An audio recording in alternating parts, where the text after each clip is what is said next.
Howdy everybody, DrankisDank here with another Minecraft video, and today guys, I am so freaking happy. It is unbelievable. It has been way too long. You know what? I missed you. Yep, you right there, sitting there in your chair watching this YouTube video. I missed you. I have had the hardest time in the world. Okay, so over the holiday, I went home from school. I left school, went back, hung out with my family, all that good stuff. And literally, it was nearly impossible to upload videos from home. And even if I took like the 4 hours necessary to get a video ready to upload, I could only give it to y'all in like 480p or 720p, and it was driving me nuts. I like to upload videos in 1080p, whether or not people actually watch them in 1080p. Hey, look, there's a 1080p button right down there. You should go click on that. But guys, as you can tell, if you watch my videos before, you have never seen this room before. What is this? We are actually right next to our spawn. For all you new guys to my channel, we here on the Friend Zone server, we got all guys here, and our spawn point is right about there, under that little jungle tree.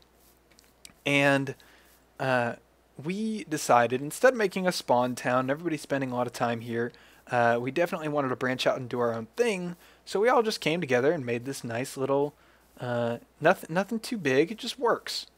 And we called it the Bromance, because it is a manse, which is a large estate of some sorts, and it is full of bros. So it is the Bromance. And down here in our basement, you can see, like I said, we got a farming area, and this back here is a brand new room, and we're rocking a little potions area, and we're also going to have a nice fancy beacon under there as soon as somebody is not as selfless enough to donate their wither skulls, which hasn't happened yet. But we got our nice little ingredient chests, and we could actually start alternating these with trap chests, because guys, yep, in the top left you can see it, Minecraft 13W01B, which actually isn't the most recent snapshot. It's one behind. There's actually a 13W01A, I believe, is the most recent snapshot. Maybe it's 02B. I don't know. Something is changed by one digit or one letter or whatever it is. But so yeah, we can get some trap chests, some hoppers, some awesome new features like shift clicking. Look at this. You ready for this? Take this ender pearl. You can't do that nowhere else. And then oh, did you see that? Double click. Double clicking for days. But guys, so we're out here on the Friend Zone server, and because I wasn't able to upload when I was at home, we've definitely been hard at work. I just said hard 3 times in a row. That makes me feel uncomfortable.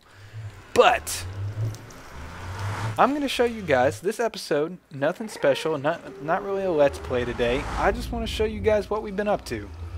Show you guys some progress. So, as you saw back over there in that corner, that was my winter wonderland. That was the last episode I got out right before the break. Actually, it was during the break, so the quality's a bit iffy on it, and didn't get to upload it how I wanted to, and that was a pain in the butt. But over there in the in that winter wonderland, that's where I was going to build my house, and I did build a little house. And guys, I just sat there staring at that place for days. It's like I had builder's block, which usually in Minecraft you hear the term building and block, and that sounds like a good thing. But guys, I just couldn't think for the life of me what to build there, and it was driving me absolutely nuts. But I did find a different solution, went and built a house in another location, which I'm not going to show you yet. This is not my house. This is actually Wardy's house. Wardy is our man from the UK on the server, and he has been doing some great work while you've been gone. Um, oh man, yeah, no, this is really, really cool. I really like the way he's done this.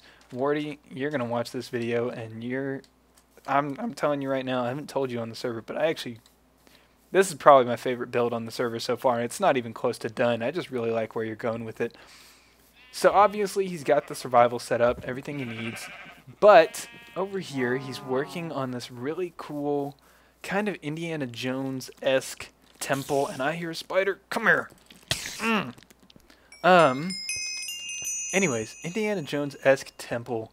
Just really great how he got in the leaves, just kind of randomly sprawled over. Even put a melon right. Why did you put a melon right there? Oh well, I'm not questioning him. And here's where I start to think Indiana Jones. He's got the sandstone going here. Just is that a falcon? An eagle? It's like an Aztec. Oh, at first I thought it was a W for Wardy, but now I see that little beak, and I think that's like some sort of eagle. But and then in here he's got just a one-layer beacon, and he's setting up for something awesome.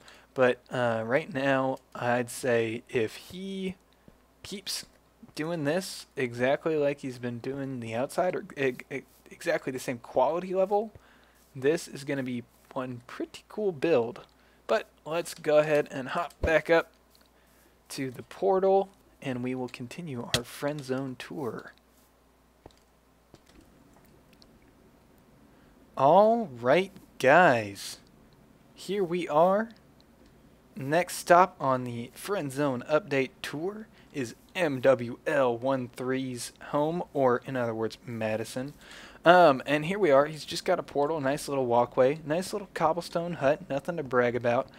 But check this out, guys. This landscape is just epic. And I actually haven't seen a lot of what he's been building here, so I'm going to be discovering this with you guys. Looks like he's building some sort of fountain structure here.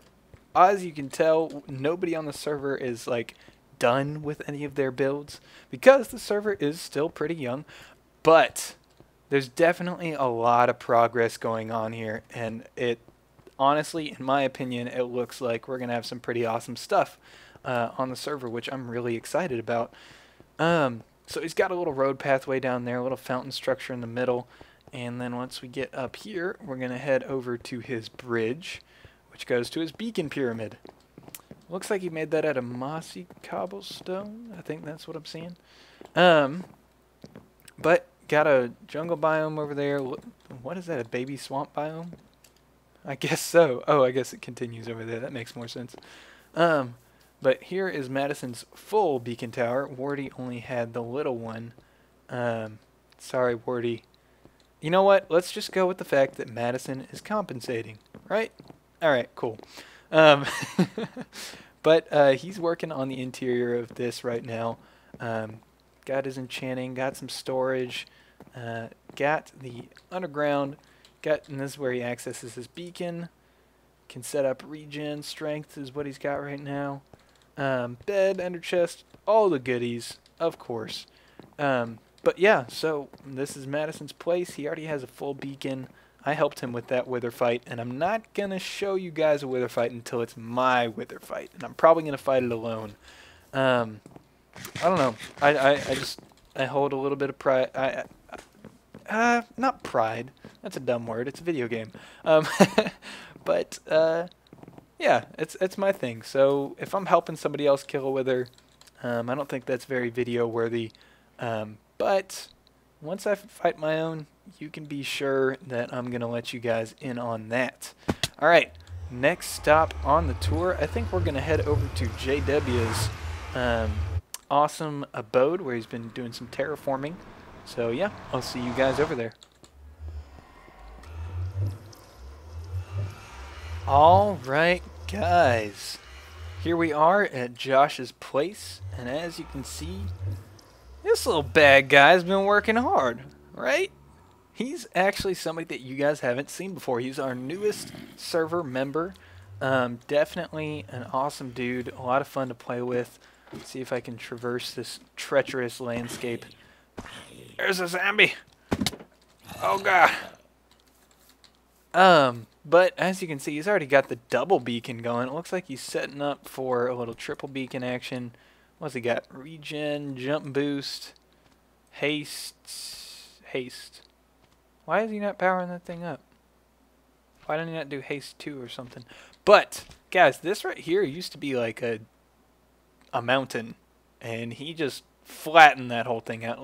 Let's take a look at this awesome structure from over here. He actually built this structure while, or at least part of it. I don't know about the whole thing, but he built a lot of that structure while live streaming. And on that note, I'm actually going to say right now, guys, while I was at home, I may not have been able to do YouTube uploading, but I was able to live stream. And it was the first time I've ever live streamed. I do it on Twitch TV. I'll put the link to my Twitch channel down in the description. It's just Twitch TV/DrankisDank. And guys, I have so much fun on there. I can't even explain it. It's a lot different than YouTube. Sure, I love making videos. I like editing stuff and putting it together and make something really special. But live streaming is so much more personal, and I really like it. It's really cool. It's a cool opportunity to you know, sit there, and as I'm filming this stuff and doing this stuff, anybody that's watching, you know, you guys can just sit there and be like, oh, you should do this, or oh, you shouldn't do that, or and then I can actually talk to you. And that's a very cool, yeah, no, it's really fun. It's really fun, and I really like it, and I'm definitely going to keep doing it. I've actually thought about it, and I think I may. Let's see if I can get a skill ender pearl in here. Yep.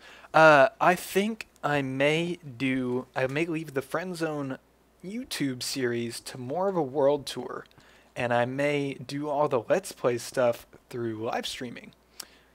Let me know what you think about that, guys. I don't know if I would ever upload the live streams to YouTube. I think the live streams are better to be enjoyed live. I don't think I should try to shove old live streams down your throat. I don't think that's right. But, guys, no joke. Really, really, really love live streaming. It's a lot of fun. You could go hang out with me and watch me watch me actually build the stuff that I get to show you, instead of just, you know, look at this. Look at this guy. He's already got emerald blocks in his minecart. That's ridiculous. But, guys, I'll see you in the next point of interest. I'll catch you guys over there. Remember the live streaming stuff. It's awesome. I have so much fun. See you at the next spot. Alright, guys. Next nether portal. Where is it going to take us? Do you know? I bet you don't. Let's see.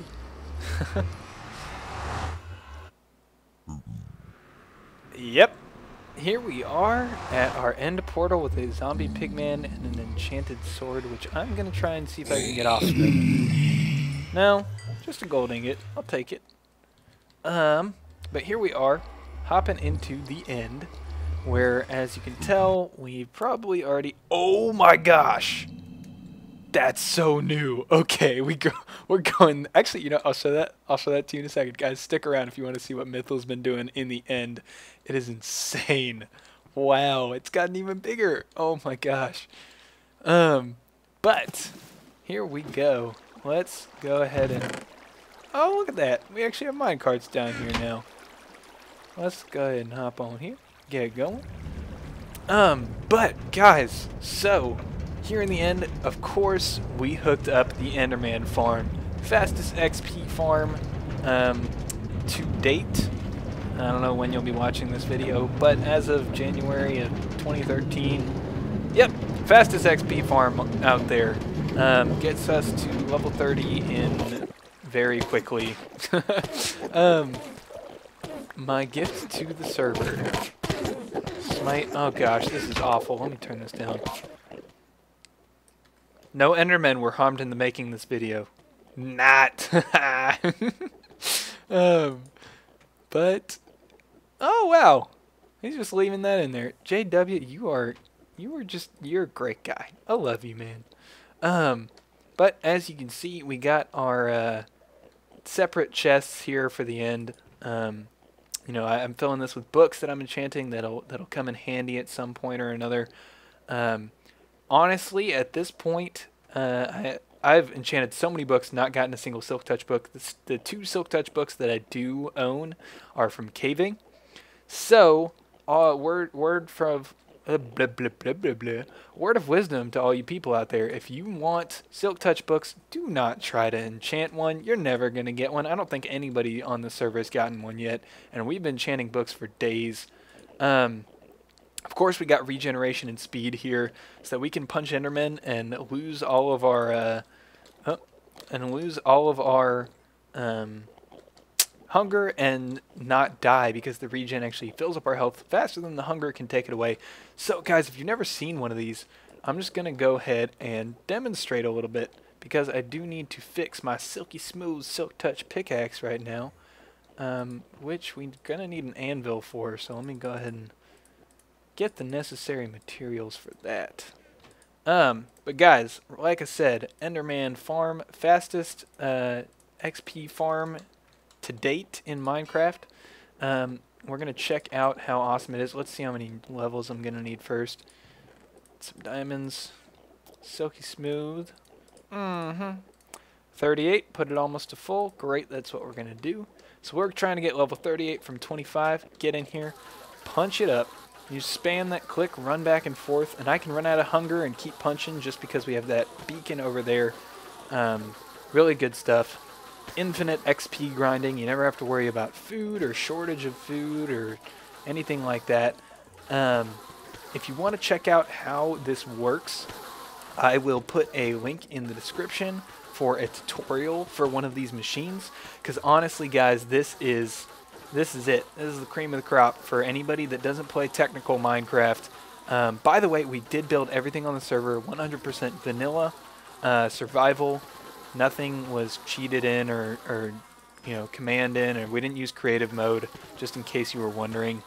So this right here is the Ender Grinder, and if you're wondering how it works and how to build it in survival, check out Doc M's tutorial for it. It is a great tutorial. This one is a bit different, and there's updated versions now than Doc M's version. Oh, I'm level 38. See how quick that was? And I'm still getting levels because the XP's flying at me. But so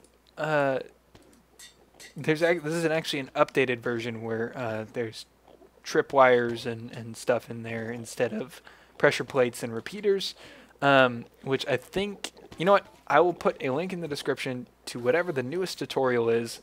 I hope that helps you guys out, so you can see how it works and all that stuff. Now, alright, so I fixed my pickaxe, and while I'm here, I'm actually going to also point out, check it out. I have been thinking a lot, and I tried, that's not very effective, is it? But as we ride back, I will clue you guys in. Because we got this going, I did some research on anvil mechanics and enchanting mechanics and everything like that. And I constructed using books and other enchanting, you know, methods to try and get the best suit of armor, the best tools, not only for intensive purposes, like just to make it, you know, work. Not only that, but to make them cheapest to repair over time. So what I did is I have a set. I have actually a few different things. I've got named swords, a bunch of named swords for different purposes, because you do not, now that anvils are here, at first you're thinking, oh, I need to make the best sword. Oh my gosh, oh my gosh, oh my gosh. You're thinking, okay, I need to make the best sword in the world because I can just repair it. But here's the thing. If you make the best sword in the world, it can actually get too expensive to repair. You literally will not be able to repair it anymore. Pause this conversation because check this out, guys. This is all Mythal's work, and you want to know the crazy thing? Mythal built all of this. Mythal is literally, he's selflessly building awesome stuff for the server just for everyone to use. The dude hasn't even made any like sort of tools past stone.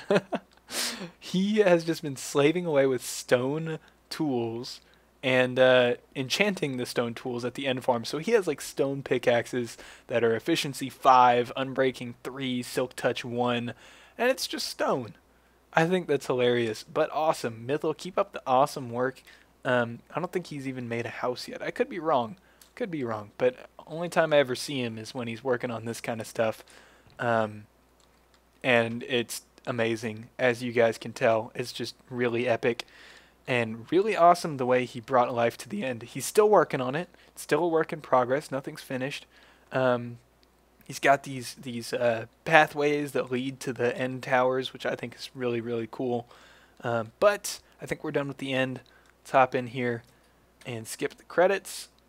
And here we are. This is my home. And you may be saying, you know what, Drank? This is pretty dumb. Why would you pick some sort of ocean as your home? And guess what, guys? This is not an ocean biome. This is a swamp biome. You want me to show you what it looked like a week ago? Because I'm going to do it. Single player. Okay, basically, FZ Clone is a clone of the Friend Zone map. I use the exact same world seed to generate the same world. No differences. Let me show you what it looked like before I got to it. This is it. This is a witch hut. And this, right about there, is that square that I was just standing on. So, as you can see, I did quite a bit of terraforming to create a perimeter. If you don't know what a perimeter is, you're probably not the most technical Minecraft player, but that's okay. I welcome you anyways. A perimeter goes on the mob spawning mechanics. You use a perimeter to create the ultimate spawning rates in a mob trap. So, the thing is, hostile mobs like skeletons, creepers, all that stuff, they cannot spawn in water. But when it calculates mob spawning, quick little mob spawning tutorial here, when the game calculates whether it wants to spawn mobs or not, it checks to see if these bad guys are there's a mob cap. So let's say the mob cap, I actually don't know, I'm pretty sure it's changed a bit recently, but let's say the mob cap is 100. So at any given point in time, there must be there must be 100 hostile mobs somewhere in the world. And those will be spawned in a radius of 128 blocks around the player. Outside of 128 blocks, they get despawned instantly. Inside 128 blocks, they spawn in, may or may not spawn out, or despawn, as the technical term is, based on, you know, how close you are, whether you're looking at it, whether it's holding an item, blah, blah, blah. But back to the point, let's get back over here. I have built a witch farm with my perimeter. So, why build a witch farm? That sounds absolutely ridiculous. Let's turn on our shifting floors, and we'll see this thing in action. So every 10 seconds or so, the floors will shift, just like that, and push those guys down. And where did they go? They actually just went to a kill drop collection type place. So, mob science. Let's talk about that. And one of my favorite subjects in Minecraft, definitely, because mob farming is something that is so necessary for highly technical Minecraft. It's awesome. I love it. I love it. I actually did a slime science video back a few months ago. You can check that out. I'll put the link in the description for that. But guys, so at any given point in time, within 128 blocks of the player, the game checks to see if there's at least 100 mobs in that radius. If there isn't, then it tries to spawn mobs. And it will keep checking where it can spawn in those mobs until it finds a spawnable block. So if it randomly selects any one of these spots, and by the way, this perimeter goes 128 blocks in each direction. Actually, it goes 135 blocks in each direction from the edge of this square here. So within 128 blocks, every direction of me, no mobs can spawn on the surface because I've got light up here, and so no mobs can spawn here. All this is lit up, and all of that is covered in water, and hostile mobs can't spawn in water. So literally the only place on the surface of this earth that can spawn in mobs is inside that little mob trap right there. And the only things that can spawn in there are witches, because that used to be a witch hut. So, in effect, I have created a witch hut. Why would I create a witch hut? Because these are their drops. Guys, check this out. I get redstone, glowstone, gunpowder, spider eyes, sugar, glass bottles, sticks, and I wish I got diamonds. But guys, yeah, it's awesome. Right now, it's not running at full efficiency, definitely, because, as you may have already guessed, if you're not a mob scientist, Drank, it's not like the only place mobs can spawn is on the surface. They can also spawn in caves under the ground, and that's true. So what you'd have to do for a fully efficient mob farm is make some sort of perimeter, whether it's water or light or whatever it is, and then go into the caves and light all of them up underneath this perimeter, which we have done a little bit. We lit up some caves over there, and basically all that cave system over there. We've got plenty of caves over there to light up, plenty of them over in there. We have a whole ravine we need to light up there, so definitely not the super efficient mob farm that it will be once I'm done with all the caving, but it will be awesome. Ooh, I almost forgot. Forgot to tell you guys about forgot to finish telling you guys about my enchanted gear. Back to that subject on enchanting. Nowadays, with the anvil, you want to aim for not only effective tools, but cheap to repair tools. And surprisingly, the best thing you can do for constant cheap repairing over time is renaming your tools. At first glance, it appears to be dumb to name a tool. But here's the thing. Anytime when you're using an anvil, it calculates how many levels you're gonna use by repairing a tool. It'll calculate the base value of the tool, which means how many enchantments and what enchantment types. Like, some enchantments are worth more than other enchantments. For example, Silk Touch is worth 8 XP levels per number of Silk Touch, but there's only one number. So if you have Silk Touch on a pick, that adds 8 levels to repair it once. Efficiency adds only 1 XP per level. So the difference between efficiency 4 and efficiency 5 is only 1 XP. But after you calculate the base value, which is like the number of enchantments and what kind of enchantments, you add on something called the prior work penalty, which means the first time I want to repair a diamond pickaxe with Silk Touch on it, it's going to cost me like 9 levels or something around there. Don't quote me on that. That's not a 100% accurate calculation. But it's going to cost you, say, 9 levels. Next time you want to repair it, it's going to cost you 11 levels.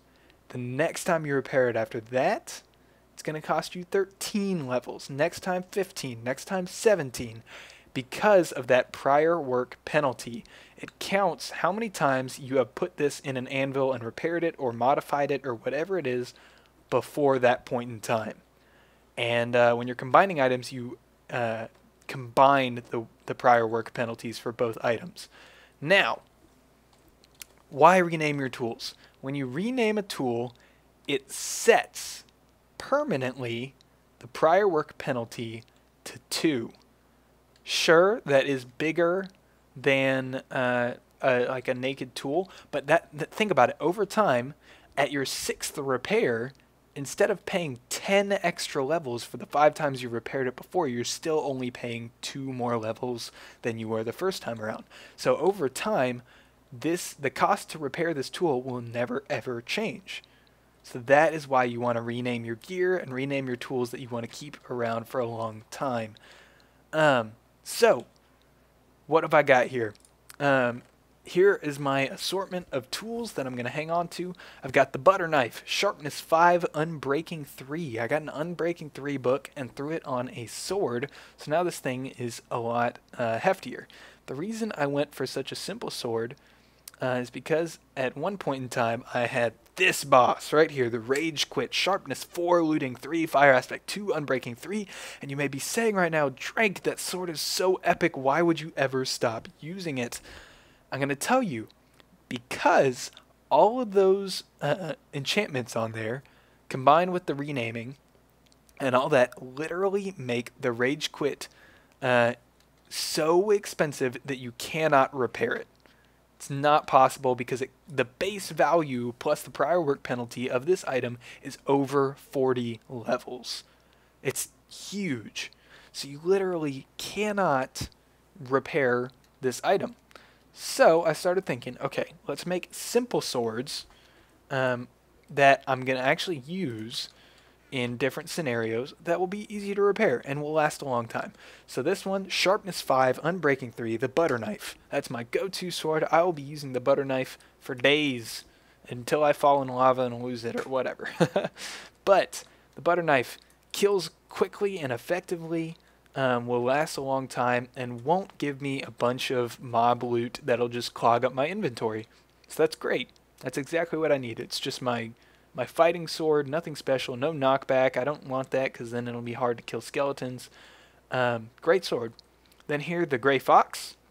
If you've ever played Oblivion, Elder Scrolls 4, no, yes, Elder Scrolls 4 Oblivion, you know who the Gray Fox is. I've got Looting 3, Unbreaking 3 on there.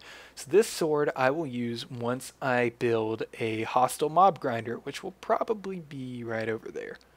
And I'm going to use that instead of using... Oh, I just came up with something. Actually, I'm going to have to build the hostile mob grinder right in the middle. If I move it over there, I'm going to have to extend the perimeter. But I'm going to use that, hopefully, when they implement the ability to actually farm the skulls of mobs, like creeper heads, skeleton heads, you know, different things that you see in the creative inventory, but you do not see in survival at this point. I'm going to use that bad boy to try and get as many of those as I can. So it's just a diamond sword, so it has great durability. Looting 3, Unbreaking 3. It's not a sharp sword because the mobs that I intend to use this on will be very weak already from fall damage or whatever. So exactly what I want it to do. Cheap to repair. Exactly. Yeah, it's functional. So next, the Louisville Slugger. Just in case I need some knockback, I got it. Sharpness 4, knockback 2. Pretty self-explanatory. Out of the park. Good stuff. Down here we got Diggy Hole. Unbreaking 3, Efficiency 4. I do not want Efficiency 5 on a shovel, or else Efficiency 4 is already a bit too much because you'll accidentally dig through 2 when you just want to do 1. So Efficiency 4 was great. Just my work shovel. Easy to repair, like I said. Yeah, efficient. Silky Smooth, Efficiency 4, Unbreaking 3, Silk Touch 1. That's my Silk Touch pick. Rags to Riches, that's my Fortune 3 pick. Lumberjack, just my all-purpose axe. Good stuff, good stuff. And then up here, because I'm a Texas boy, we got my cowboy hat, projectile protection 4. Pearl Snaps, which is blast protection 4. My blue jeans, fire protection 4. And my cowboy boots, protection 4 and feather falling 4. And the reason I have protection on this one and not on the other ones is because the base value, or the amount that it will cost to repair something with protection, is actually less than the amount that it'll take to repair something with fire protection, blast protection, or projectile protection. So, to minimize repair costs, I put that on the boots with feather falling instead of putting it feather falling with fire protection or something like that. And also, I have one of each protection because protection itself has been a bit nerfed. It doesn't really protect you from everything as well as it used to. These are actually a lot better now at protecting you from their respective damage types than protection is. So it's great to have a nice spread out armor set just like this.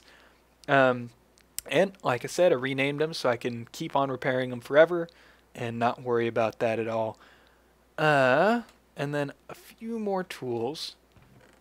Got our block of no, that's not a tool. I'm just showing off. But over here we have the Rage Quit. I already showed that to you. That was just a work shovel that I used to dig out the perimeter. Fortune 3 pick that I'm using until it breaks, and then I can start using that bad boy. And then we got the high-tech spoon right here, efficiency 5, silk touch 1, unbreaking 3. This is the this right here is the tool that I'm going to use once I build an ice farm. So this will be the fast ice breaking machine where I can just collect ice as quickly as I can. It will be a bit more expensive to repair, but it's worth it when I can get that much ice just with one tool. So that's pretty awesome. And then that's just another Diamond X. Anyways, guys, thank you so much for watching. Sorry that I rambled a bit this video, but I hope you just wanted to catch you guys up. Definitely gonna have some awesome videos coming up for you guys now that I'm back at school. I'll keep the videos streaming. I will also soon give you episode 2 of the Splinter Cell co-op Let's Play with Lars.